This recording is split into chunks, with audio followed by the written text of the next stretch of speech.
Welcome back sa aking channel. Narito na naman tayo para sa pinakabagong balita mula sa mundo ng politika.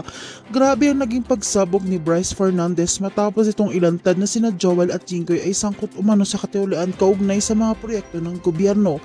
Ayon sa kanyang payag, hindi raw nakalusot ang mga kontratista kung hindi nagbibigay ng porsyento at malinaw na 30% ng kabuuang pondo ang napupunta sa bulsa ng ilang diwaling opisyal.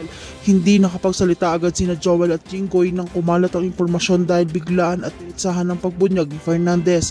Ayon pa sa kanya, matagal na raw umiikot ang ganitong sistema at ang mga kontratista ay nagpipilitang sumunod dahil kung hindi ito ay bibigyan ng proyekto. Ang mga ordinaryong mamamayan ang tunay na apektuhan dahil lumilit ang kalidad na infrastruktura at dapat sana ay matibay at pangmatagalan.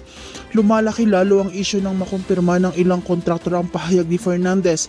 Ayon sa kanila, totoo ngang may tinatawag na standard card na hinihingi bago aprobahan ng kahit na anong proyekto. Nakakagulat umano na mismong malaking pangalan tulad ni Joel at Jinggoy ang natadawit sa ganitong kalakaran. Dahil dito dumadagsa ang panawagan ng publiko na imbestigahan ang nasabing anomalya. Ilang grupo ng civil society at anti-corruption advocates agad ang naglabas ng kanilang pahayag. Sinasabing matagal na nilang naririnig ang bulong-bulungan ngunit ngayon lamang mayroon isang matapang na testigo na naglantad. Samantala ilang kaalyado ni Joel at Jinggoy ang nagtangkang depensahan sila. Ngunit mas lalong lumakas ang paniniwala ng tao na may tinatago pa ang dalawang politiko. Sabi pa ng ilan, kung wala silang kasalanan, bakit tila hindi sila makasagot ng diretsyo?